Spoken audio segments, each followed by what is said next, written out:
Alhamdulillah hamdan katsiran tayyiban mubarakan fihi kama yuhibbu rabbuna wa yarda. Wassalatu wassalamu ala nabiyyina Muhammad wa ala alihi wa sahbihi wa man sara ala nahjihi bi ihsanin ila yaumiddin wa ba'd. Hadirin yang dirahmati oleh Allah Subhanahu wa taala.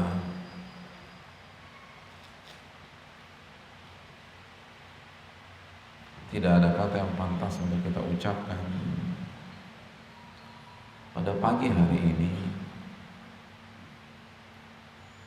di hari terbaik di dalam satu pekan ini, kecuali bersyukur kepada Allah Subhanahu wa taala atas segala nikmat dan karunia yang Allah limpahkan kepada kita. Nikmat yang tidak mungkin kita bisa hitung atau kita kalkulasikan,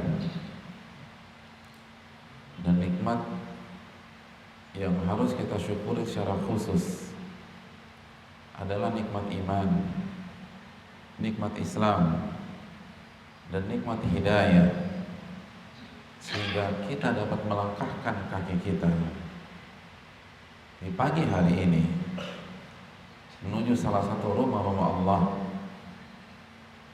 dalam rangka bertaqarrub, beribadah,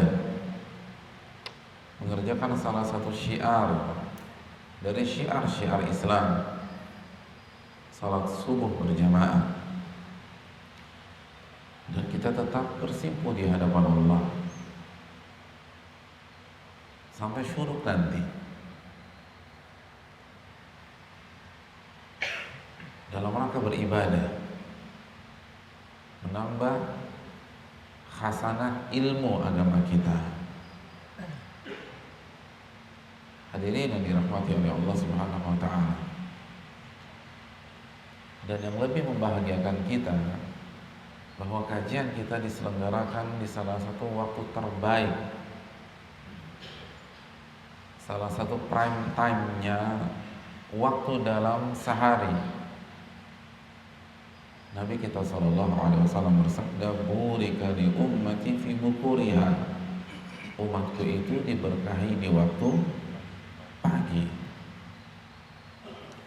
Maka bersyukurlah kepada Allah ketika di pagi hari ini kita diberikan kesempatan untuk meningkatkan iman dan takwa kita kepadanya. Hadirin yang dirahmati oleh Allah Subhanahu wa taala.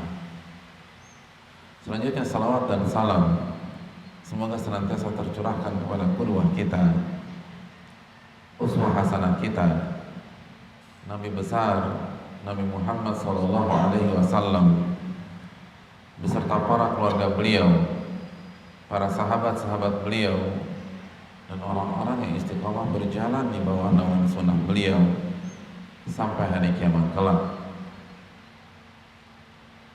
Hadirin yang dirahmati oleh Allah Subhanahu wa taala. Selanjutnya saya ingin mengucapkan rasa bahagia saya dan gembira saya sehingga saya bisa, ketika saya bertemu dengan jamaah sekalian untuk pertama kalinya di masjid yang mulia ini, karena tidak ada yang lebih membahagiakan dalam dunia ukhuwah kecuali bertemu dengan seorang mukmin yang memiliki visi dan misi yang sama.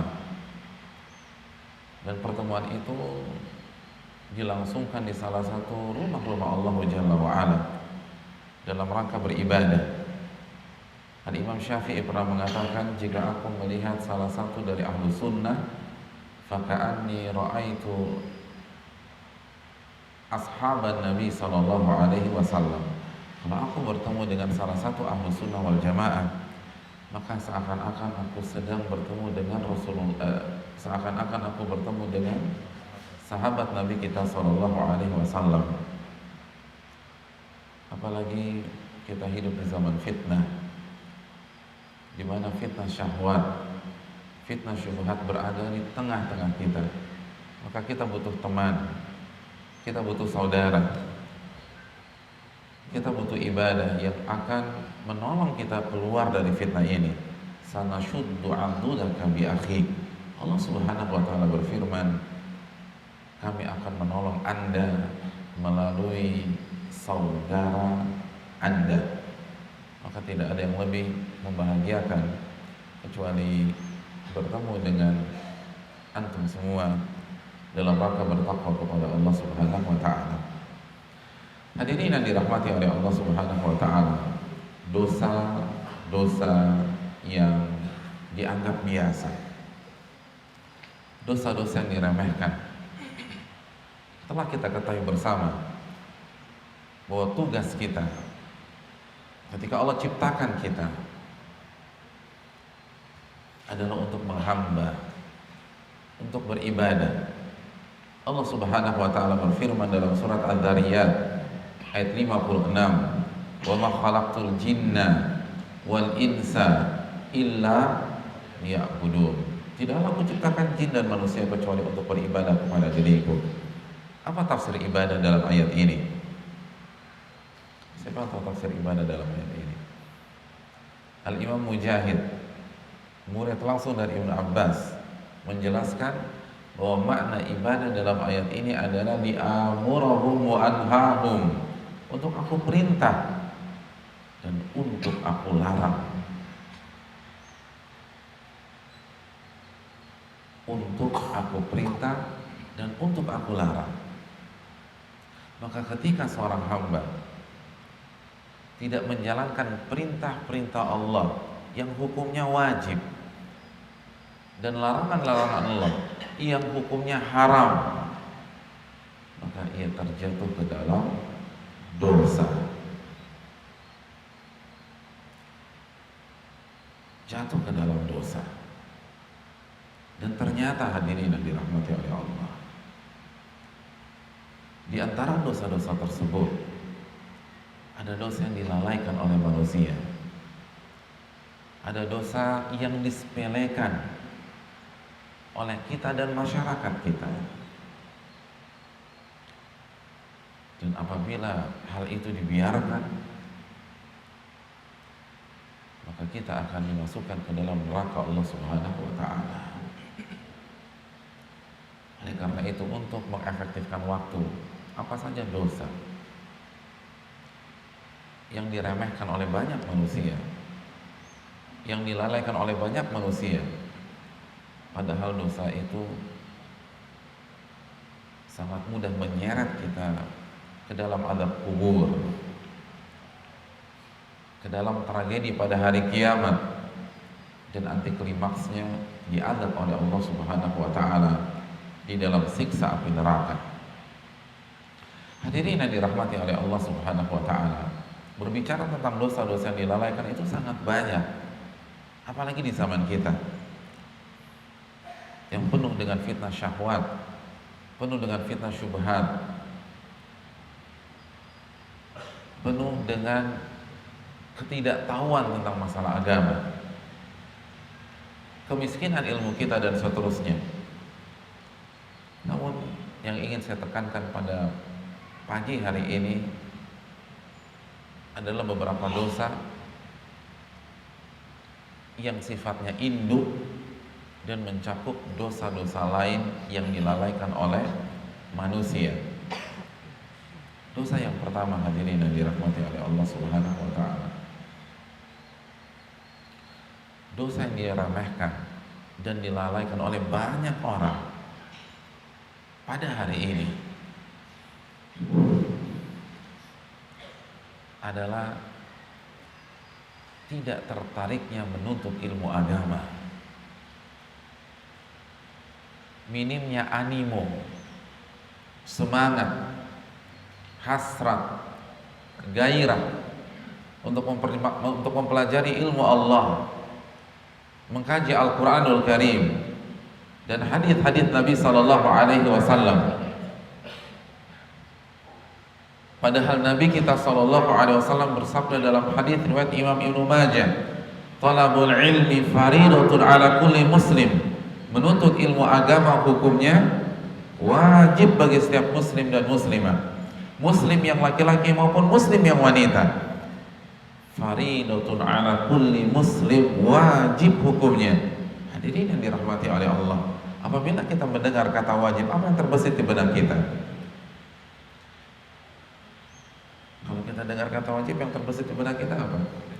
Jika dikerjakan dengan ikhlas mendapatkan pahala, dan kalau tidak dikerjakan dosa. Tapi berapa orang sih yang tertarik untuk belajar agama? Berapa persen dari ratusan juta umat Islam di Indonesia yang mau melangkahkan kakinya, khususnya untuk istiqamah mempelajari qala Allah dan qala Rasulullah SAW, yang berusaha menghatamkan tafsir Al-Ikhlas atau An-Nas, Al-Falaq, Al-Ikhlas, terus sampai khatamnya tafsir juz 30, lalu juz 29, lalu mungkin mulai dari awal. Berapa persen dari umat Islam yang tertarik untuk menghatamkan Arba'in An-Nawawiyah, kumpulan hadis-hadis Nabi kita SAW yang ditulis oleh Imam An-Nawawi rahimahullah, yang tertarik untuk duduk menghatamkan Riyadhus Shalihin, Umdatul Ahkam, Sahih Bukhari, Sahih Muslim, dan Sunan yang 4. Berapa persen di antara umat Islam di Indonesia yang punya waktu untuk menghatamkan buku-buku akidah, menghatamkan konsep rukun iman? Apa iman kepada Allah? Apa iman kepada malaikat? Apa konsep iman kepada kitab? Konsep iman kepada Rasul? Iman kepada hari kiamat? Iman kepada takdir? Berapa persen di antara kita yang tertarik mengkaji sabda Nabi, sallu kama ra'aitumuni usolli, salatlah kalian sebagaimana kalian melihat aku salat. Konsep zakat di dalam Islam, puasa, haji, dan amal-amal ibadah yang lain. Nabi SAW bersabda, talabul ilmi faridatun ala kulli muslim. Menuntut ilmu hukumnya wajib bagi setiap muslim. Namun ini dilalaikan, ini diremehkan, hadirin dan dirahmati oleh Allah Subhanahu wa taala. Umat Islam lebih tertarik memenuhi mal-mal yang ada, pusat-pusat perbelanjaan, pasar-pasar di tengah-tengah kita, dibanding memenuhi masjid-masjid Allah Subhanahu wa taala untuk mempelajari ilmu agamanya. Padahal ini wajib.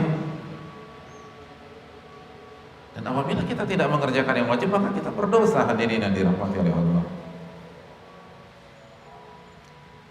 Itu untuk diri kita.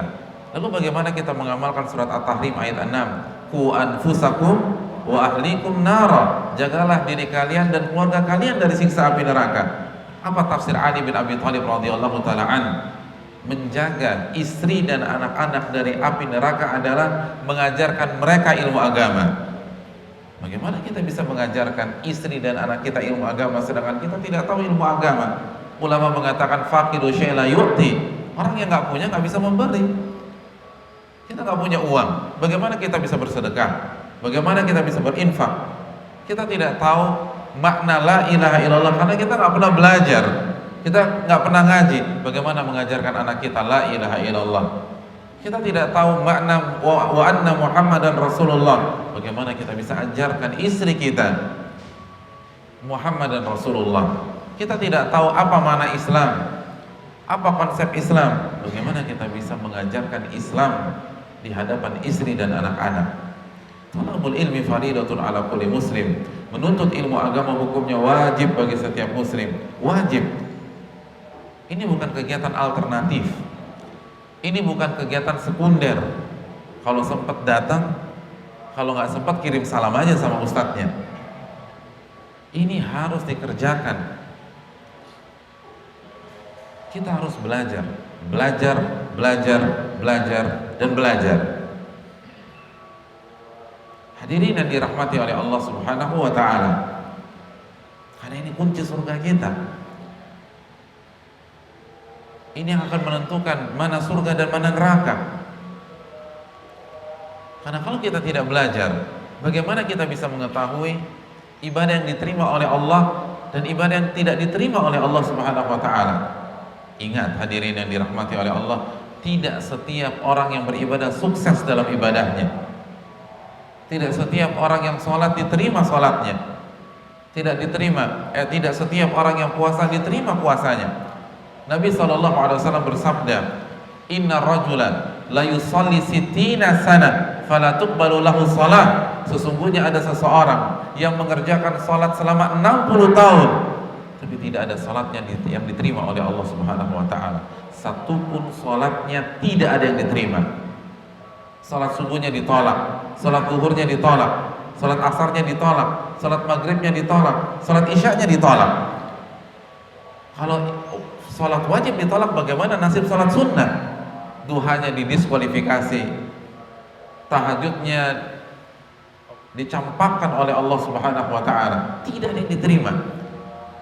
Dalam jangka waktu berapa? 1 bulan, 2 bulan, 3 bulan, 1 tahun, 2 tahun? Tidak, 60 tahun. 60 tahun sholat, bukan 60 tahun hidup. 60 tahun sholat tidak ada yang diterima oleh Allah. Hadirin yang dirahmati oleh Allah, kalau 60 tahun sholat kita tidak diterima oleh Allah, bagaimana nasib puasa kita? Bagaimana nasib zakat kita? Sedangkan Nabi SAW bersabda bahwa yang pertama kali dihisab adalah sholat. Dan dalam riwayat, idza salahat salahat sa'iru amali. Jika sholatnya baik, maka baiklah seluruh amal ibadahnya. Kalau sholat bagus, itu semuanya gampang. Puasa gampang, zakat mudah. Itu main free pass aja oleh Allah SWT. Udah, masuk. Karena sholat bagus, maka amal ibadah yang lain akan bagus semua. Tapi kalau sholat buruk, fasada sa'iru amali, maka seluruhnya buruk, seluruhnya rusak, seluruhnya dipermasalahkan oleh Allah Subhanahu wa taala. Lalu 60 tahun kita sholat tidak diterima oleh Allah. Hadirin yang dirahmati oleh Allah Subhanahu wa taala, apa penyebabnya? Nabi SAW melanjutkan hadis tersebut, wala'allahu yutimma ruku'ahu wa la yutimma sujudah. Ada kasus rukuknya benar tapi sujudnya salah, akhirnya didiskualifikasi oleh Allah, dicoret, ditolak. Wala'allahu yutimma sujudahu wa la yutimma ruku'ah. Dan ada kasus yang lain, sujudnya benar tapi rukuknya yang salah. Hadirin yang dirahmati oleh Allah, dia tidak menjalankan rukun sholat dengan benar. Lalu bagaimana kita bisa mengetahui rukuk yang benar dan rukuk yang salah? Sujud yang benar dengan sujud yang salah, i'tidal yang benar dengan i'tidal yang salah. Kalau kita tidak pernah belajar, kalau kita tidak pernah mengkaji, kalau kita tidak pernah membahas hadis-hadis Nabi SAW tentang sholat, ketika kita tidak belajar, maka ibadah kita dipertaruhkan. Dan hadirin yang dirahmati oleh Allah Subhanahu wa taala, perlu kita camkan, orang yang tidak belajar dan tidak mau belajar, tidak mau hadir di majelis ilmu, tidak mau melangkahkan kakinya untuk membuka buku-buku tafsir, buku-buku hadis, buku-buku para ulama, lalu ia terjatuh ke dalam kesalahan dalam ibadah, maka tidak ada maaf bagi Allah dari Allah Subhanahu wa taala. Dalam arti tidak ada uzur. Dalam arti dia akan berdosa.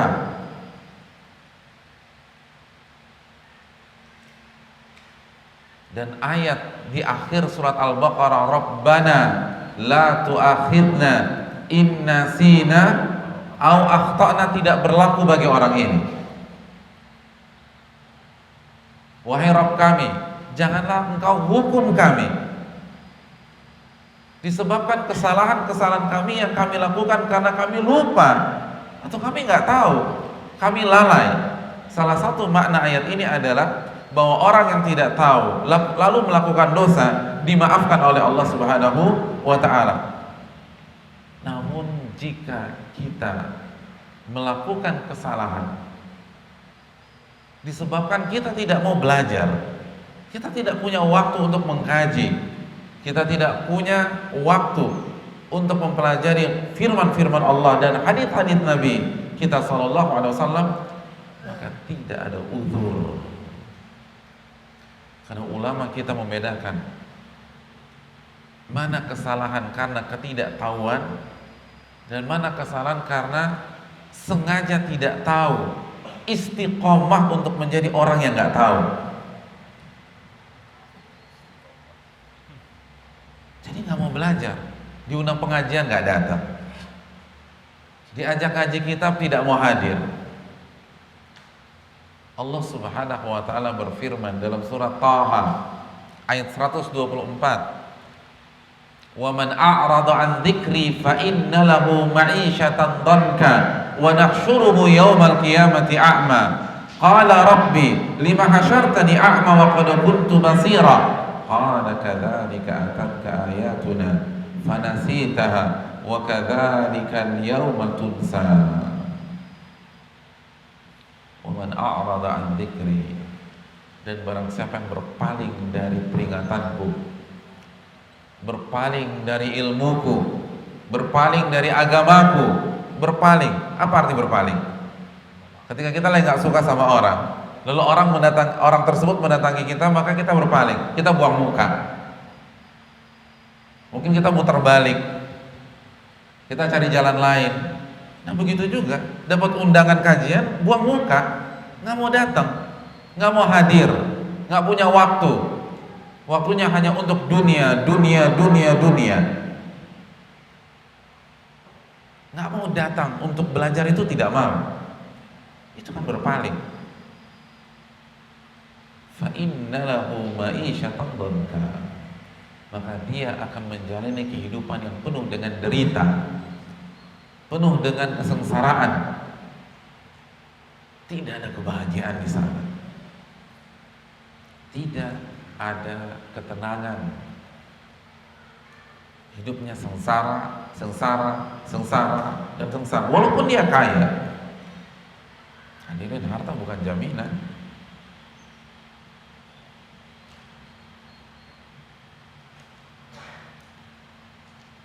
Harta bukan parameter kebahagiaan. Dia akan sengsara. Ini janji Allah Subhanahu wa taala. Cukup sampai di sini? Tidak. Wa nahsyuruhu yaumal qiyamati a'ma. Dan kami akan bangkitkan dia pada hari kiamat dalam kondisi buta. Qala rabbi lima hasyartani a'ma wa qad kuntu basira. Orang ini kaget dan bertanya kepada Allah, "Wahai Rabbku, kenapa Engkau butakan mataku? Bukankah pada saat aku di dunia, aku hidup dalam kondisi bisa melihat? Kenapa aku buta sekarang?" Apa kata Allah Subhanahu wa taala? "Qala kadzalika atatka ayatuna." Mau tahu sebabnya? Disebabkan ketika ayat-ayat kami menyapa Anda, mendatangi Anda sengaja melupakannya. Pura-pura nggak tahu. Pak, kemarin kenapa nggak datang kajian subuh? Oh, saya pikir hari ini. Enggak, kemarin Pak. Aduh, mohon maaf saya lupa. Padahal dia tahu kajiannya yang kemarin yang lalu. Pura-pura lupa. Ngeles. Fanasitaha. Anda pura-pura lupa, nggak mau tahu, buang muka. Anda pejamkan mata Anda.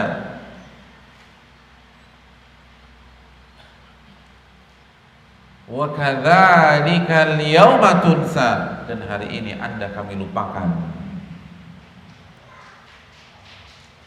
Saat kita sengaja melupakan firman-firman Allah, Allah lupakan kita pada hari kiamat.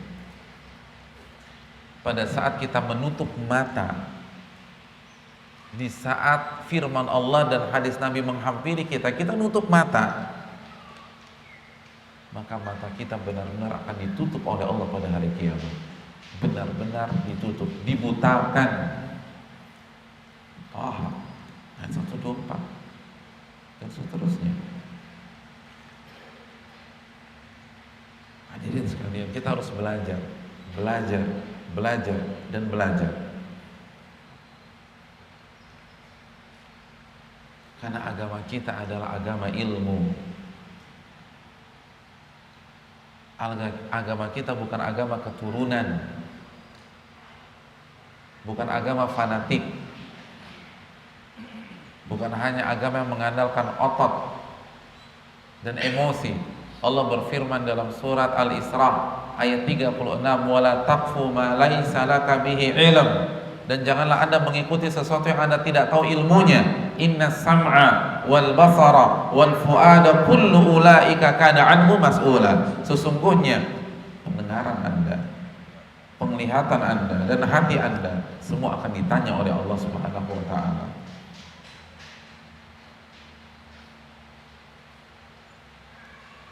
Kita harus belajar, dan tidak ada kata terlambat untuk belajar. Banyak orang berpikir, makanya banyak orang berpikir datang ke majelis taklim itu hanya sekedar formalitas. Enggak, dosa kita kalau nggak ngaji, dosa. Dan ini merembet ke semuanya. Saat kita tidak belajar, maka dosa-dosa yang kita kerjakan karena kita tidak tahu, dan dosa itu dengan mudah kita ketahui kalau kita datang ke pengajian, maka tidak ada uzur. Kan itu berpaling. Bukan nggak tahu. Uzur itu, maaf itu kalau kita sudah berusaha belajar, sudah berusaha mencari kebenaran, sudah berusaha mengaji, tapi kita mungkin lupa, kita khilaf, atau dalam proses itu kita terjatuh. Karena tentu saja ilmu itu tidak bisa didapatkan dalam waktu 1 hari 2 hari. Nah, dalam proses belajar kita nggak tahu, lalu kita kerjakan, padahal itu dosa, maka itu dimaafkan, nggak ada masalah. Tapi kalau ini niat memang nggak mau belajar, itu istiqomah jadi orang bodoh. Alhamdulillah saya jadi orang awam. Udah berapa tahun mas? Udah 30 tahun. Kok 30 tahun jadi orang awam? Harusnya jadi ulama 30 tahun, bukan jadi orang awam. Ini berarti Anda nggak belajar. Hadirin yang dirahmati oleh Allah Subhanahu wa taala, kita harus belajar. Dan yang dicamkan, yang perlu kita camkan, belajar bukan hanya datang ke majelis-majelis taklim umum, bukan hanya mendatangi tablik akbar. Allah Subhanahu wa taala berfirman dalam surat Ali Imran ayat 79, "Walakin kunu rabbaniyin bima kuntum tuallimunal kitaba wa bima kuntum tadrusun." Ini perintah.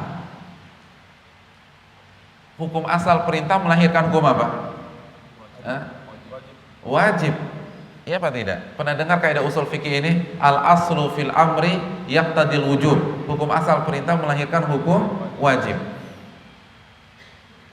Dan ini kaidah kehidupan, bukan hanya kaidah usul fikih. Kaidah kehidupan. Bapak-bapak, ibu-ibu punya karyawan, punya asisten rumah tangga, atau mungkin punya pembantu, dan pembantu bukan pekerjaan yang hina ya. Kita semua mungkin pembantu. Staf menteri pun juga pembantu, bahkan menterinya pun pembantu. Kita punya pembantu. Mbak, tolong buatin nasi goreng. 15 menit nggak datang, 30 menit nggak ada, 1 jam dia malah asik nyapu. Kita tanya, nasi goreng saya mana mbak? Belum dikerjain pak. Loh, tadi kan saya perintah. Oh saya pikir cuma sunnah aja pak. Kira-kira bagaimana? Mbak, namanya perintah itu wajib. Iya apa tidak? Ya kan? Antum punya sekretaris suruh ngetik, dia nggak kerjain, dia pikir itu sunnah. Antum protes apa enggak? Protes, karena hukum asal perintah wajib. Itu kaidah kehidupan. Makanya hadirin, kaidah agama kita itu kaidah kehidupan. Agama kita, ilmu itu tidak menawarkan kekayaan, tapi ilmu menawarkan konsep hidup. paradigma berpikir yang benar, rumus-rumus kehidupan. Seperti ini kaidah usul fikih ini, hukum asal perintah itu wajib, ini kaidah kehidupan. Dan dalam ayat ini, dalam surat Ali Imran ayat 79, Allah berfirman, walakin kunu rabbaniyin, perintah, dan kalian harus menjadi rabbaniyin bima kuntum tuallimunal kitab, ketika kalian mengajarkan Al-Quran dan ketika kalian mempelajari Al-Quran. Perintah menjadi rabbani ketika belajar agama atau mengajarkan agama. Apa tafsir rabbani? Siapa yang tahu? Apa tafsir rabbani? Al-Imam Ibnu Abbas, sepupu Rasulullah SAW, ahli tafsir nomor 1,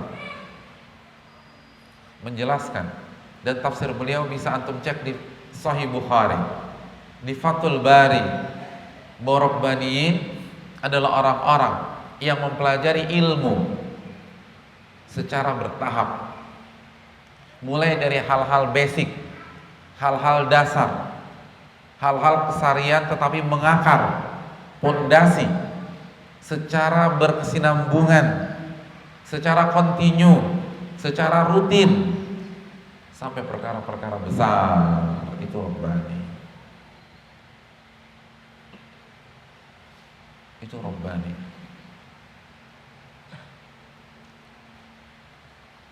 Bukan hanya sekedar datang ketika tema-tema umum, bukan hanya sekedar datang pada saat tablik akbar, walaupun bagus dan harus kita semarakkan, tapi bukan hanya itu. Allah perintahkan kalau kita ingin belajar jadi rabbani, dan ini perintah. Buka buku para ulama, itu dihatamkan juz 30 misalnya. Itu ilmu semua yang ada di sana, hadirin. Itu pondasi. Hatamkan Arba'in Nawawiyah, hatamkan buku-buku tauhid dan akidah para ulama, hatamkan Riyadhus Shalihin, hadir di majelis-majelis rutin. Itu ilmu. Kita tidak akan bisa merubah karakter kita kalau tidak di kajian rutin, nggak bisa. Kajian tablik akbar, tematik, itu untuk refreshing, untuk penyegaran, untuk menambah semangat. Tapi merubah karakter itu majelis rutin. Bukankah itu yang dilakukan Nabi SAW di Darul Arqam?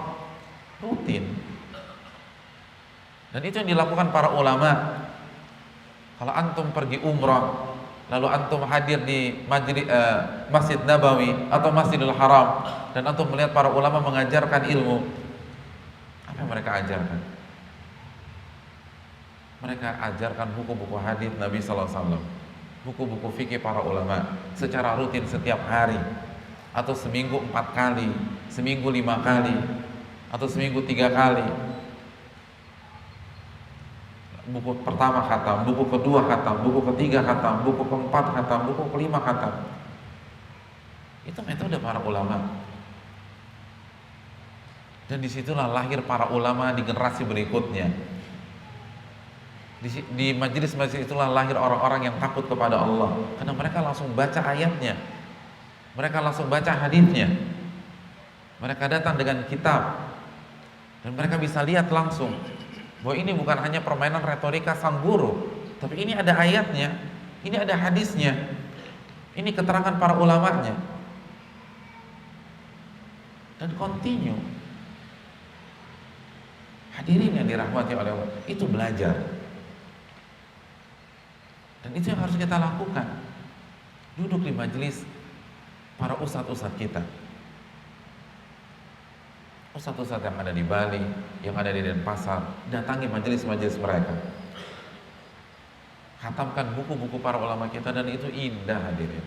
Itu nikmat, karena disitulah perubahan. Di metode inilah Umar itu bisa merubah karakternya dari orang yang sangat kasar menjadi orang yang sangat penyantun dan berakhlak mulia. Kenapa? Karena rutin duduk di majelis Nabi SAW. Kalau Umar datangnya hanya setahun sekali, sebulan sekali, Gimana mendapatkan ilmu? Makanya Nabi sering mengatakan, aku pergi bersama Abu Bakar dan Umar ke Gunung Uhud bersama Abu Bakar, Umar, Uthman. Jadi ditempel terus itu Nabi SAW. Dan begitu juga kita harus tempel terus hadis Nabi SAW. Belajar secara serius. Saya ingin tanya kepada hadirin sekalian, kalau kita ingin pintar tentang ilmu matematika, tapi kita nggak pernah hadir di kelas, kita hanya ikut kuliah umum matematika, kira-kira kita ngerti matematika tidak? Nggak ngerti. Kita harus punya belajar kurikulum. Lalu kita pelajari bagaimana cara bersuci, bagaimana toharoh. Fikih itu harus diselesaikan dari A sampai Z, sehingga kita tahu ibadah-ibadah sehari-hari. Kita harus hatamkan rukun iman, sehingga kita yakin kepada Allah Subhanahu wa taala. Kita harus pelajari syarat la ilaha illallah, sehingga ada perubahan yang sangat signifikan dalam kehidupan kita. Ini yang perlu kita camkan hadirin di Ramadan. Banyak orang yang melalaikan. Banyak orang yang diberikan taufik oleh Allah untuk menghadiri kajian, tapi belum menyadari pentingnya majelis-majelis rutin. Makanya dilalaikan, padahal itu harus dilakukan. Para ulama itu mengincar majelis-majelis rutin. Makanya Yahya bin Yahya Al-Laythi itu berangkat dari Spanyol ke Madinah untuk mengikuti kajian rutinnya Imam Malik bin Anas rahimahullahu ta'ala. Spanyol, dari Spanyol ke Madinah hanya untuk mengikuti kajian rutinnya Al-Imam Malik, untuk menghatamkan Muwatta. Makanya kan ada kejadian menarik antara Imam Malik dan Yahya bin Yahya Al-Laythi, muridnya ini. Awalnya Imam Malik tidak sadar bahwa di tengah-tengah majelisnya ada murid dari Spanyol yang bernama Yahya bin Yahya Al-Laythi. Sampai pada satu hari Madinah dikejutkan dengan rombongan gajah yang masuk kota. Ya kan, rombongan gajah masuk kota, dan itu nggak pernah terjadi di kota Madinah. Begitu rombongan gajah itu mendekati Masjid Nabawi dan Imam Malik sedang mengisi kajian seperti ini, itu seluruh murid-murid bubar keluar untuk melihat gajah. Ya kan, gajah masuk ke sini, antum semua bubar, saya ditinggalin sendiri di sini untuk nonton gajah. Itu yang terjadi pada hari itu. Kecuali seorang muridnya.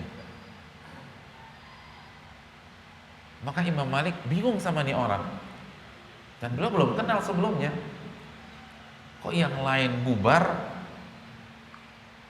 untuk melihat gajah, yang satu ini tetap diam, tidak beranjak, dan terus menyimak penjelasan beliau. Lalu Imam Malik bertanya kepada si murid ini, siapa nama anda? Yahya, kata beliau. Saya mau tanya, kenapa anda tidak keluar bersama teman-teman yang lain dan murid-muridku yang lain untuk melihat gajah? Apa kata Yahya bin Yahya Al-Laythi? Saya datang dari Spanyol, wahai Imam Malik. Saya datang dari Spanyol jauh-jauh untuk melihat anda, bukan melihat gajah. Jadi saya datang ke sini untuk melihat dan duduk di majelis anda. Ngapain lihat gajah? Kalau lihat gajah ngapain saya ke Madinah? Saya ke Afrika aja. Atau di Spanyol mungkin juga banyak gajah. Ngapain saya datang ke sini? Saya ke sini untuk ngaji sama anda. Mulai hari itu dekatlah Imam Malik dengan Yahya bin Yahya Al-Laythi, dan akhirnya beliau berikan manuskrip Muwatta kepada Yahya bin Yahya Al-Laythi, dan mayoritas kitab Muwatta yang beredar di dunia pada hari ini itu berasal dari manuskrip Yahya bin Yahya Al-Laythi. Jadi bayangkan betapa banyaknya pahala Yahya bin Yahya Al-Laythi. Mayoritas kitab Muwatta, buku hadis Muwatta, dan Muwatta adalah buku hadis paling sahih sebelum lahirnya Sahih Bukhari. Mayoritas itu berasal dari tangan Yahya bin Yahya Al-Laythi. Itu para ulama, karena mereka tahu Di kajian seperti itulah orang itu akan terbentuk, orang itu akan berubah, orang itu akan menjadi baik. Karena inilah Rabbani, konsep Allah Subhanahu wa taala, metode Allah, kurikulum Allah. Kalau mau berubah, duduk di kajian rutin. Kalau enggak bisa. Dan ini pengalaman kita ketika kita berada di dunia dakwah. Sebagian orang yang hadirnya hanya kajian-kajian umum, itu perubahannya sangat minim sekali. Walaupun 5 tahun ngaji, walaupun 7 tahun ngaji, walaupun 10 tahun ngaji, walaupun 15 tahun ngaji. Kalau kita ingin berubah, kalau kita ingin menjadi baik, kalau kita ingin derajat kita ditinggikan di hadapan Allah, hadirin, ingat Al-Mujadilah ayat 11, yarfa'illahu alladhina amanu minkum walladhina utul ilma darajat. Allah akan mengangkat derajat orang-orang beriman. Titik sampai di sini? Tidak. Dan berilmu. Beberapa derajat. Beriman dan berilmu. Jadi ilmu yang kita miliki itu menentukan status kita pada hari kiamat, level kita pada hari kiamat. Kenapa kita bisa belajar ilmu dunia bertahun-tahun, kita nggak bisa belajar ilmu agama? Ilmu dunia kita bisa belajar bertahun-tahun. Kenapa ilmu agama nggak bisa ikut kajian rutin? Padahal mungkin nggak 5 kali dalam sehari, 5 kali dalam sepekan, paling mungkin seminggu sekali atau seminggu 2 kali. Itu pun nggak belajar 5 jam, 6 jam, 7 jam. Masa kalah sama anak SD? Kalau anak SD di Bali belajarnya berapa jam? Nah, sekolah di sini berapa? Kalau di Jakarta sekarang itu kelas 1 aja pulangnya bisa jam 1 siang. Kelas 3 pulangnya udah jam 4 sore, jam 5 sore, subhanallah. Makanya kadang-kadang saya suka beruntung jadi anak SD era tahun 90-an. Jam 10 udah pulang, jam 12 udah pulang, sore masih bisa main. Ini anak SD di Jakarta udah gak bisa main sore lagi, udah gak bisa main sepeda, gak bisa main bola. Belajar terus, luar biasa. Tapi ini bukan pembahasan kita sekarang. Tapi kalau mereka bisa, kenapa kita gak bisa untuk ilmu agama? Masa kalah sama anak SD? Anak SD bisa.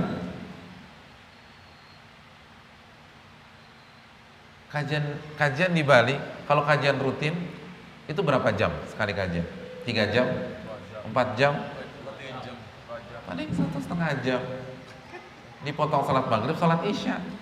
Jadi paling 45 menit atau 1 jam lah. Atau paling ba'da salat subuh seperti ini. Kita rencana selesai jam berapa? Jam 10, jam 11. 10 menit lagi katanya selesai. Sebentar, masa nggak bisa? Saya ingin tanya kepada antum semua, di perusahaan-perusahaan di Bali ini,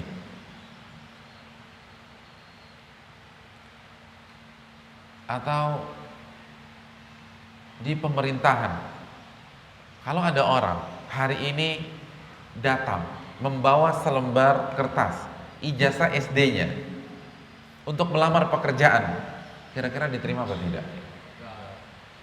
Enggak. Tapi pintar loh nih orang. Hanya saja dia tidak punya keahlian, tidak punya ketangkasan, tidak punya pengalaman, kecuali belajar 6 tahun di SD. Kelas 1 ranking 1, kelas 2 ranking 1, kelas 3 ranking 1, kelas 6 juara kelas atau juara sekolah. Tapi hanya SD aja, kira-kira diterima apa tidak? Nggak diterima. Di Jakarta nggak diterima. Minimal SMA sekarang. Ini kan fakta yang menarik. Apa maksudnya Ustaz? Simpel aja. Jangan berharap sukses di dunia kalau modal Anda hanya belajar 6 tahun. Nggak kepake sekarang.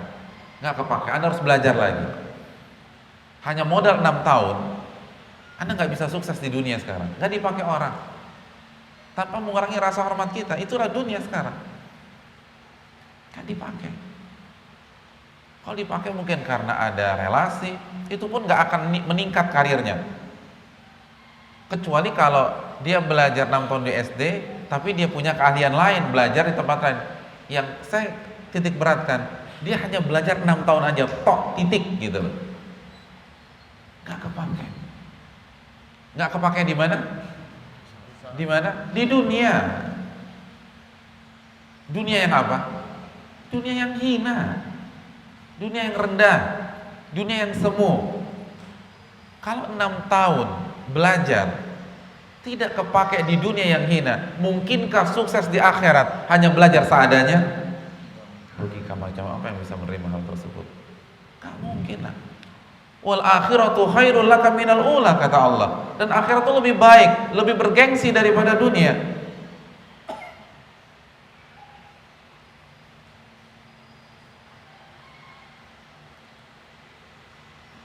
Kalau sukses di ITB misalnya, atau di Universitas Negeri di Bali apa? Udayana. Kalau sukses di Udayana, cum laude di Udayana, harus belajar. Mungkinkah cum laude di Harvard University tanpa belajar? Nggak mungkin. Nggak ada yang percaya. Diketawain orang kita kalau ngomong begitu. Kenapa demikian? Karena Harvard lebih bergengsi daripada Udayana. Harvard lebih bergengsi daripada ITB. Dan Allah berfirman, wal akhiratu khairul laka minal ula. Akhirat itu lebih baik, lebih bergengsi daripada dunia. Kalau dunia saja nggak cukup 6 tahun, dan itu belajar tiap hari loh. Lalu mungkin ke akhirat seadanya?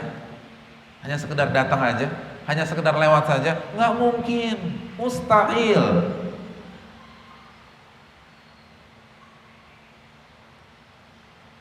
Akhirat harus diperjuangkan, harus belajar serius. Kenapa kita bisa untuk ilmu dunia, nggak bisa untuk ilmu akhirat? Silakan belajar ilmu dunia, nggak ada masalah, dan bagus, dan banyak yang fardu kifayah. Tapi pertanyaannya, kalau kita bisa punya waktu untuk dunia, kenapa tidak dengan ilmu akhirat? Saya ingin bertanya, ilmu dunia kita kepake 100% apa tidak?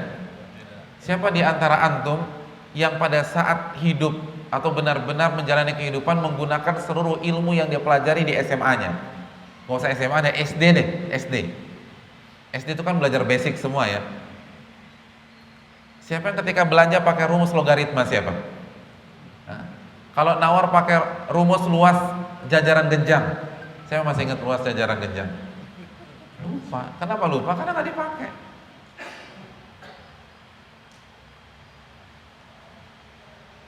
Jadi bisa belajar ilmu yang nggak 100% dipakai tuh kita bisa.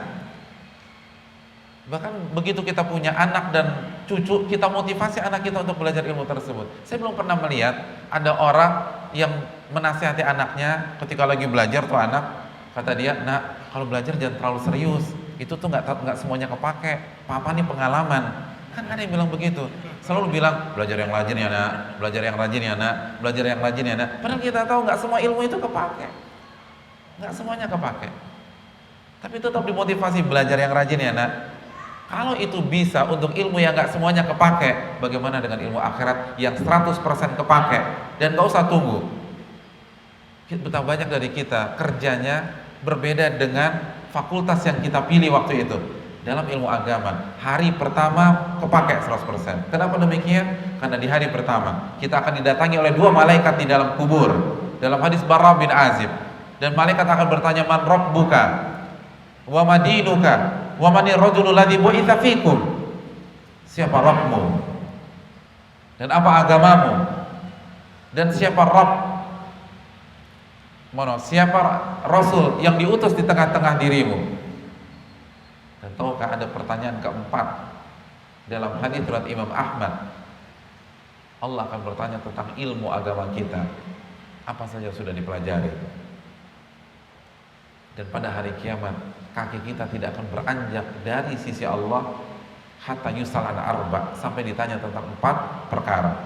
Dan pertanyaan pertama, wa an ilmihi fi ma amila bih. Mohon maaf, di salah satu pertanyaannya Allah bertanya tentang ilmu kita dan bagaimana kita mengamalkan ilmu kita tersebut. Ilmu kita ditanya lagi. semuanya kepake. Oleh karena itu pentingnya mempelajari ilmu agama dengan metode Allah, bukan dengan metode kita. Metode Allah, dan metode Allah Subhanahu wa taala termaktub di dalam surat Ali Imran ayat 79. Jadilah kalian orang-orang rabbani,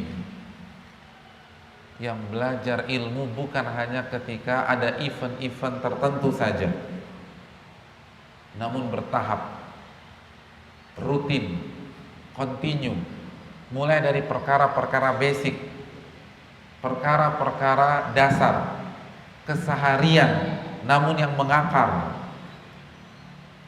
secara pelan-pelan dan bertahap sampai ke masalah-masalah besar. Itu Rabbani. Ini yang perlu kita camkan bersama-sama.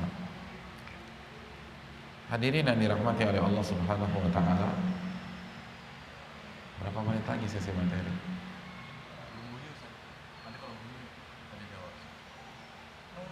Yakin nyala nggak tuh, Cak? Nyala ya. Estimasi berapa menit lagi?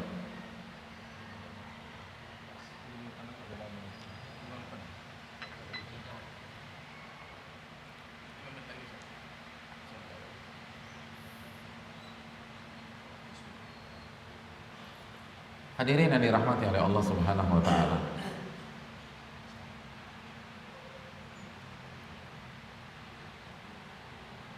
Dosa yang kedua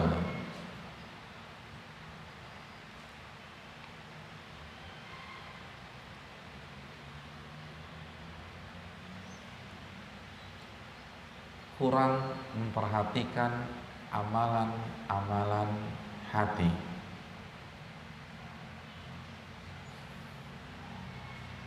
Kurang memperhatikan amalan-amalan hati. Ini penting. Dan ini yang dilupakan. Termasuk sebagian yang sudah belajar agama, yang sudah mengaji, yang sudah mempelajari sunnah-sunnah Nabi SAW.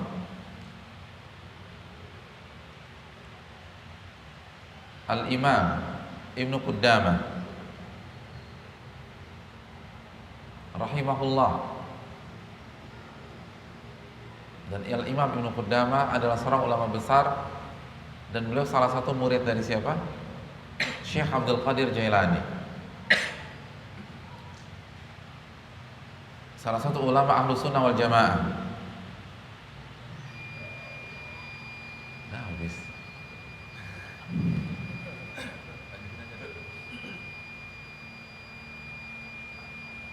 Beliau mengatakan, ini penting, perbedaan kita dengan ulama-ulama terdahulu, ulama salafus saleh, ulama-ulama klasik.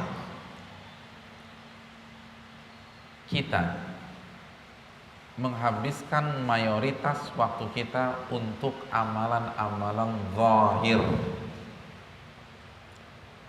sedangkan mereka menghabiskan mayoritas waktu mereka untuk amalan-amalan batin dan hati.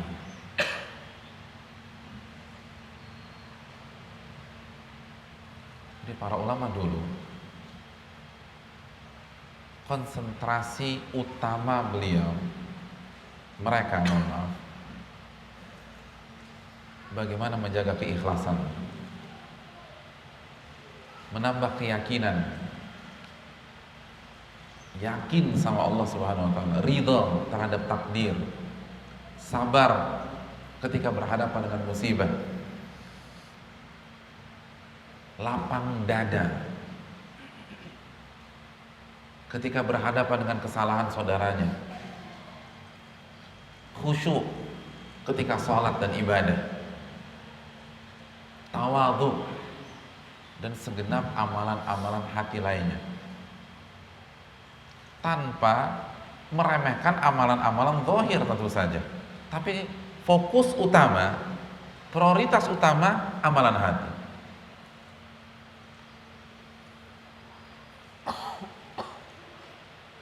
Sedangkan orang-orang zaman sekarang, kata Ibnu Qudamah, fokus yang paling utamanya adalah amalan-amalan zahir.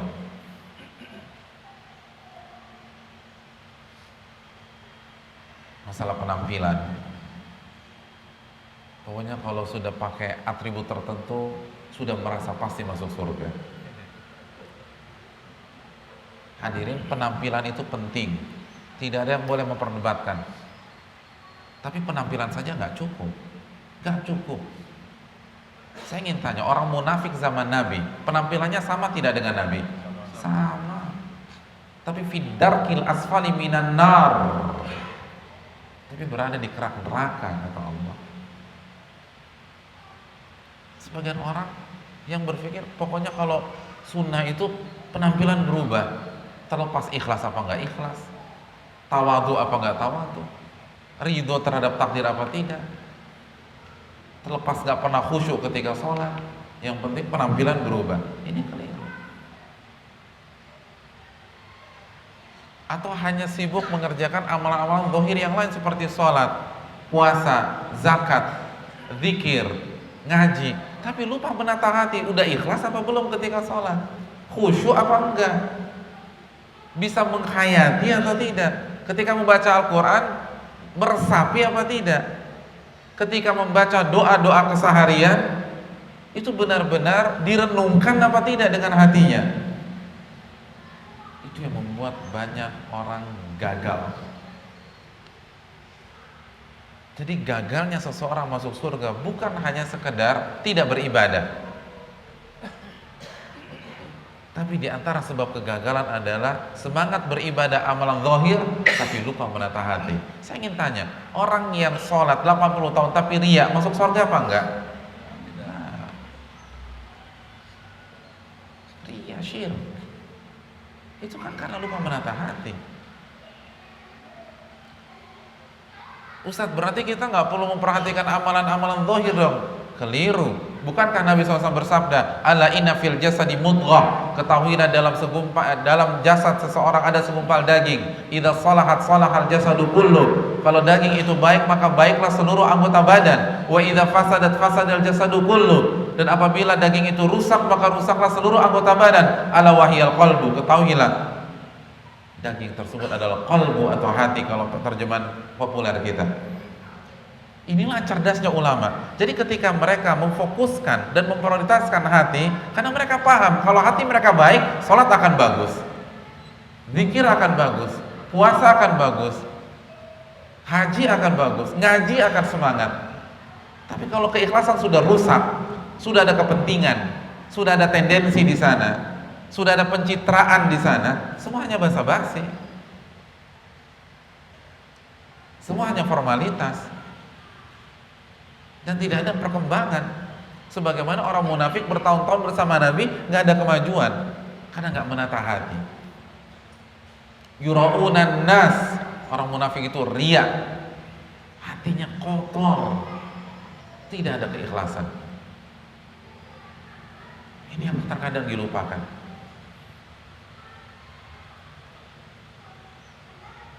Oleh karena itu hadirin dan dirahmati, jangan puas dengan amalan-amalan zahir kita kalau amalan hati kita masih jauh dari ideal. Oke, sholat kita sudah sesuai dengan sunnah Nabi, tapi berapa persen yang khusyuk? Itu kan pertanyaan, dan ini yang berat. Hadirin yang dirahmati oleh Allah, kalau materi kita pada pagi hari ini tentang sifat wudhu Nabi, insya Allah ketika antum wudhu jam 9 untuk sholat duha, wudhunya udah benar semua. Paling istinsyak aja yang kesusahan, selebihnya gampang. Dan itu pun hanya 1-2 hari aja bisa insya Allah. Tapi kalau materi kita pada hari ini tentang kekhusyuan, kira-kira duha sudah bisa sholat duha dengan khusyuk? Itu tahunan. Bahkan sebagian para ulama dulu isyrina sana, saya ini memperjuangkan khusyuk 20 tahun.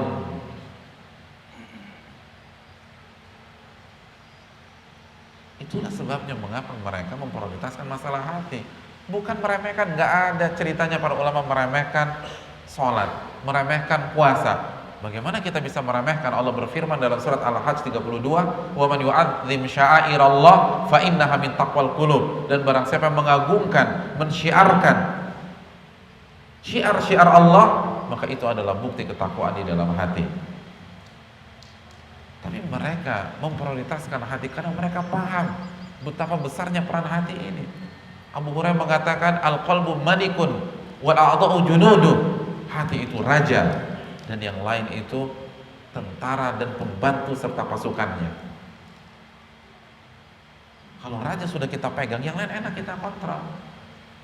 Kalau kepala sukunya sudah antum pegang, yang lain udah lebih mudah untuk antum taklukkan. Tapi kalau antum pegang kopralnya, antum bisa taklukkan yang bintang 4? Nggak bisa. Kalau cuma relasi kita cuma kopral. Hadirin yang dirahmati oleh Allah, ini dosa yang sering dilalaikan, dan ini dosa fatal loh.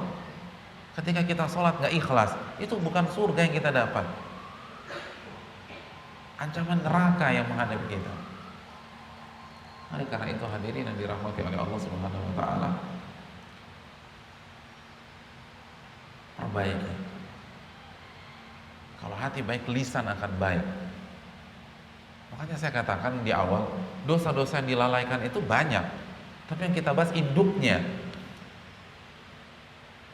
Sebagian dosa yang dilalaikan gibah, tapi larinya gibah mentok-mentoknya kemana? Hati lagi. Kalau hati kita penuh dengan rasa cinta kepada saudara kita, mana mau kita nikam dia dari belakang? Mana mau kita jatuhkan dia? Itu kan karena hati kita rusak. Karena tidak ada rasa cinta kepada umat Islam di dalam hati kita, makanya kita gibahin orang, kita fitnah orang. Tapi kalau kita dipenuhi dengan rasa rahmah, lihat Mu'adz bin Jabal, ketika ada orang yang mengkritik Ka'ab bin Malik, Mu'adz mengatakan, "Bi'sa ma qulta," jaga omongan Anda, jangan suka gibahin orang. Itu karena hati beliau penuh dengan rasa cinta kepada sahabatnya. Makanya ketika mendengar sahabatnya digibahi, Anda baru saja mengucapkan hal yang buruk, jaga omongan Anda. Hadis Bukhari. Tapi kenapa sekarang banyak orang yang diam ketika saudaranya dilecehkan, saudaranya dijelek-jeleki, saudaranya digibahi, saudaranya difitnah? Karena hati kita tidak sebening para sahabat.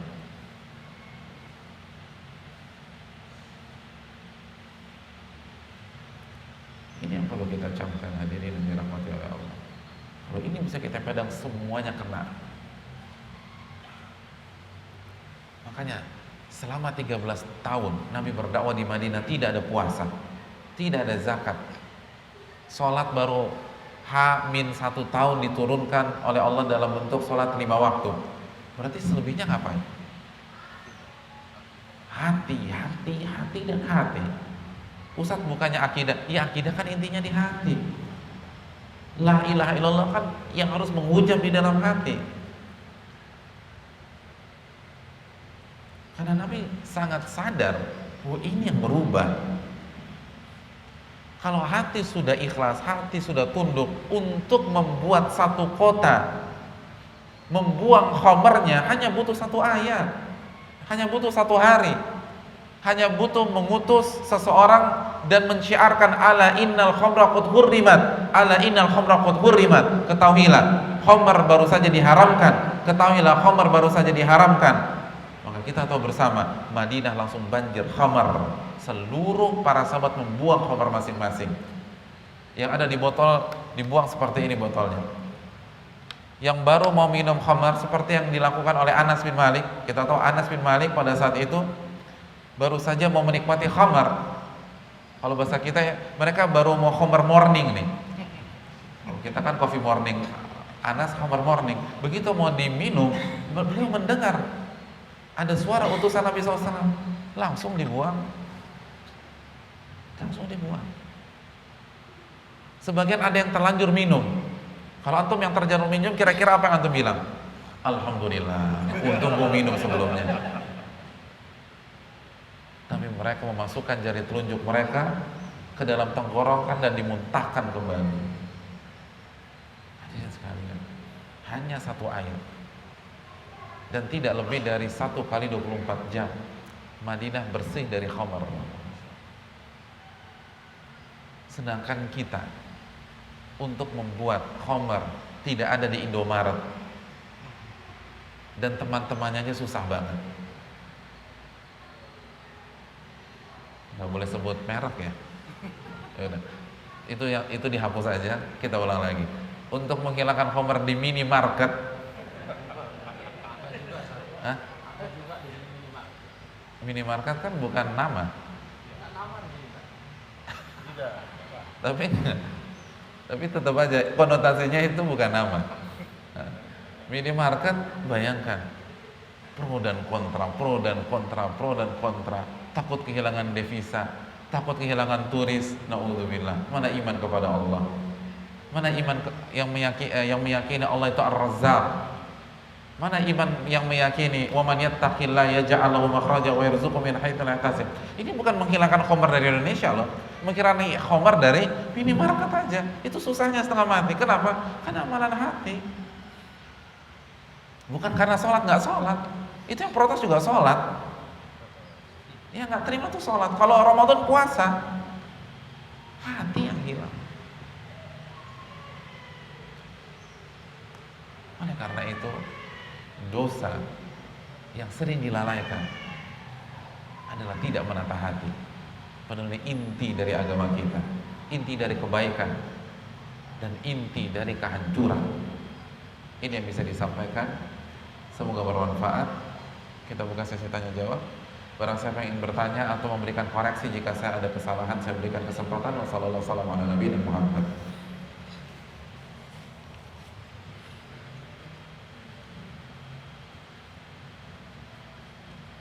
Ada pertanyaan? Silakan Pak. Kalau di masa sekarang anak-anak kita ini di sekolah tidak pernah diajari amalan hati, nggak amalan doa. Apakah emang karena ada kesalahan di universitasnya? Amalan hati jarang diajarkan. Dari kita kecil kita pemahaman amalan hati setelah kita dewasa. Iya, terima kasih jazakallahu khairan atas pertanyaannya. Pertanyaan yang bermanfaat. Bagaimana dengan fenomena sekarang atau kenyataan sekarang bahwa amalan hati itu tidak masuk kurikulum di sekolah-sekolah formal kita, tidak diajarkan. Bagaimana kita menyikapi hal tersebut itu ya? Hadirin sekalian, Nabi SAW bersabda dalam hadis Bukhari, kullukum ra'in wa kullukum mas'ulun an ra'iyati. Setiap kalian adalah pemimpin, setiap Anda adalah pemimpin, dan kita akan ditanya tentang orang-orang yang kita pimpin. Menteri Pendidikan dan Budaya pemimpin, orang-orang di Departemen Pendidikan pemimpin. Tapi jangan lupa kita pun orang tua pemimpin. Kalau kita bahas dari puncak nggak akan selesai dan nggak ada manfaatnya untuk kita pribadi ya. Karena pun tidak akan merubah kurikulum. Tapi yang saya ingin tekankan, jangan mengharapkan orang lain, jangan mengandalkan orang lain, apalagi ini berkaitan dengan buah hati kita. Dan tugas orang tua bukan memasukkan anak ke sekolah, tapi mendidik. Tidak ada dalil tugas orang tua memasukkan anaknya ke sekolah. Kan gitu. Ibnu Umar, saya ingin tanya, TPA-nya di mana? Nah. Ibnu Umar LC-nya di mana? Gak ada. Belum belajar dengan Umar di antaranya. Jadi kan gak harus ke sekolah. Dan ketika kita masukkan anak kita ke sekolah bukan berarti kita cuci tangan kan? Dan ini saya rasa kita sudah sepakat. Artinya ketika sekolah tidak memberikan beberapa hal, khususnya hal-hal yang penting, hal-hal yang fundamental, maka jelas ini kewajiban orang tua. Bahkan ketika sekolah mengajarkan hal itu semua, itu pun juga kewajiban orang tua. Wa rajulun ra'in wa mas'ulun an kullukum ra'in wa kullukum mas'ulun an ra'iyati. Seseorang adalah pemimpin dan setiap kita akan ditanya tentang orang-orang yang kita pimpin. Dan laki-laki akan ditanya tentang istri dan anak-anak. Wanita akan ditanya tentang anak-anaknya. Jadi itu kewajiban kita. Kita yang harus mengajarkan amalan-amalan hati kepada anak-anak kita dan jangan tunggu pihak sekolah. Lebih baik energi yang dikeluarkan untuk misalnya mengkomplain sekolah, memberikan kritik kepada sekolah, memperjuangkan kurikulum tersebut, itu kita arahkan untuk mengajarkan dan mendidik anak kita. Karena itu proses panjang sekali. Oleh karena itu hadirin sekalian, kita yang mendidik. Bahkan justru mungkin ini hikmahnya sehingga kita bisa total. Hadirin, seharusnya masalah-masalah fundamental, masalah-masalah prinsip, masalah-masalah basic kita tidak berikan kepada orang lain. Kita yang harus ngajar. Jadi kita harus punya prinsip, anak saya harus bisa baca Quran itu dari saya, bukan dari ustadz atau ustadzahnya, bukan dari sekolahnya. Kenapa demikian? Karena kalau anak kita bisa baca Al-Quran dari kita, maka setiap dia baca Quran kita yang dapat pahalanya. Kalau dia belajar dari guru ngajinya dapat pahala, rugi kita. Padahal itu anak-anak kita. Atau kalau nggak bisa seideal itu, paling nggak kita punya prinsip, anak kita bisa baca Al-Fatihah dari kita. Paling nggak Al-Fatihah deh. Karena kalau anak kita bisa baca Al-Fatihah dari kita, minimal dia baca Al-Fatihah berapa kali? 17 kali. Itu kalau nggak pernah sholat sunnah. Kalau sholat sunnah di atas 17 kali. Berarti kan tuh pahala. Selebihnya itu urusan guru ngajinya. Saya nggak terlalu jago dalam masalah tajwid. Tapi Al-Fatihah itu harus bisa dari saya. Itu prinsip orang tua. Pokoknya anak saya harus bisa sholat tuh dari saya. Adapun fikih-fikih yang detailnya, dalil-dalilnya itu urusan ustadznya deh. Tapi gerakan-gerakan sholat yang simpel, yang sifatnya praktis itu dari saya, ayahnya atau ibunya. Karena dengan demikian, maka setiap anak kita sholat kita dapat pahala. Jadi kalau anak kita bisa sholat dari kita, maka setiap hari kita dapat 2 pahala sholat subuh, 2 sholat duhur, 2 sholat asar, 2 sholat maghrib, dan 2 sholat isya. Itu kalau anaknya 1. Kalau anaknya 13, berarti 14 sholat subuh, 14 sholat duhur, 14 sholat asar, 14 sholat maghrib, 14 sholat isya. Dan kalau anak kita sholat tahajud, kita tidur, kita dapat pahala. Karena mereka belajar sholat dari kita. Begitu juga anak saya harus belajar la ilaha illallah dari saya. Karena la ilaha illallah boleh nggak dipisahkan dari diri kita walaupun 1 menit? Nggak boleh. La ilaha illallah harus menancap 1 kali 24 jam sehari, 7 kali 24 jam sepekan. Maka dia harus tahu dari saya. Adapun dalil-dalil perinciannya itu urusan ustadznya deh. Tapi makna la ilaha illallah itu dari saya. Keyakinan la ilaha illallah itu dari saya. Begitu juga dengan keikhlasan, sabar, itu dari saya. Jangan kita kasih ke orang lain. Jadi kalau perlu Pak Guru jangan ngajarkan ini porsi saya. Bapak ajarin matematika aja, terserah. Nggak, ajarin kimia saja. Kalau ini buat saya, karena saya mau dapat pahalanya. Allah telah mungkin itu jawaban saya. Ada pertanyaan lain? Terima kasih. Silakan.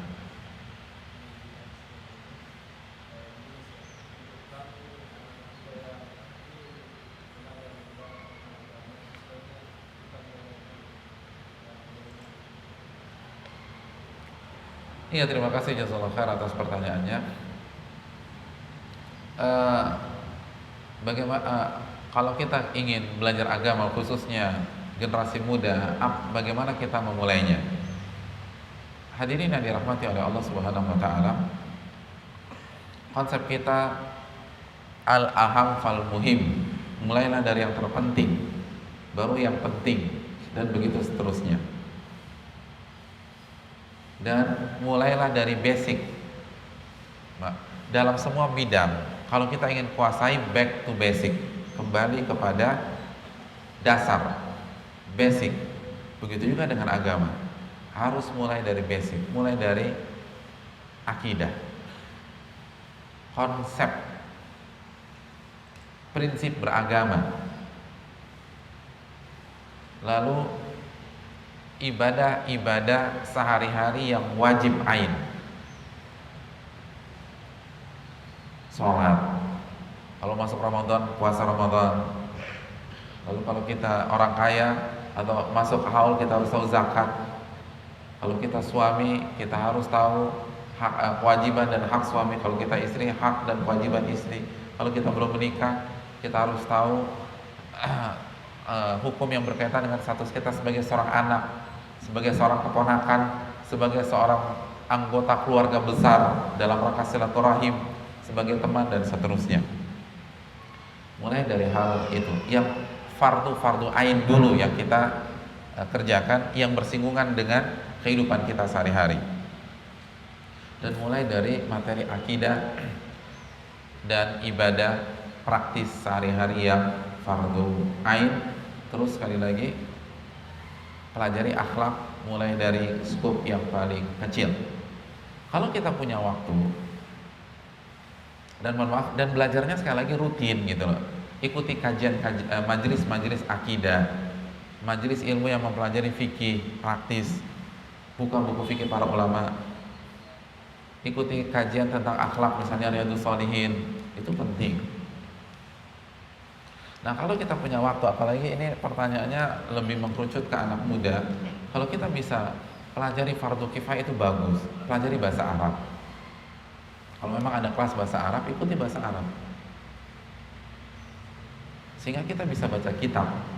Karena kalau kita baca buku terjemahan, kita lagi membaca bahasa penerjemah, dan sebagian terjemahannya berbeda dengan aslinya. Saya ada kajian Mukhtasar Minhajul Qasidin di Jakarta, itu buku terjemahnya banyak sekali kesalahan. Jadi itu baru satu buku. Walaupun kita juga tidak boleh underestimate atau memukul rata, mengeneralisir semua penerjemah. Tidak, banyak penerjemah bagus-bagus. Tapi yang jelas beda lah belajar bahasa langsung ulama dengan membaca bahasa penerjemah. Kan imannya beda, ilmunya beda, takwanya beda, berkahnya pasti beda. Oleh karena itu ini yang perlu kita camkan, pelajari bahasa Arab. Dan setelah itu kembangkan baca kitab dan seterusnya, dan bisa banyak teman-teman tuh yang berhasil. Dan dengan bisa belajar bahasa Arab, kita punya kesempatan yang sangat luas untuk mengembangkan ilmu kita dan buat schedule yang baik. Hadirin, nggak perlu seluruh majelis taklim di Bali itu kita datangi, nggak perlu. Tapi kita punya schedule. Oh, saya harus datangi majelis arba'in, Riyadhus Shalihin, Kitabut Tauhid. Udah, rutinkan aja. Yang lain itu mungkin karena waktu kita harus pintar-pintar atur waktu. Dan yang keempat bahasa Arab, udah fokus di situ. Yang penting fokus, bukan semuanya didatangin, tidak. Tapi fokus dengan yang ada dan punya kurikulum. Sedikit tapi ada kurikulum, punya sistematis, itu lebih bagus daripada banyak tapi nggak terkontrol. Mungkin itu yang bisa disampaikan, dan saran saya konsultasikan dengan ustadz-ustadz antum di sini. Konsultasikan dengan ustadz-ustadz antum di sini. Karena dekat dengan ustadz itu penting. Konsultasikan dengan Ustadz Fauzi hafizahullah, Ustadz Ainur Rafiq hafizahullah, dan seterusnya. Jadi sekali lagi konsultasikan dengan ustadz-ustadz kita di sini dan yang lain, ustadz-ustadz yang mengajarkan sunnah Nabi SAW, agar kita tidak salah arah. Mungkin itu. Ya.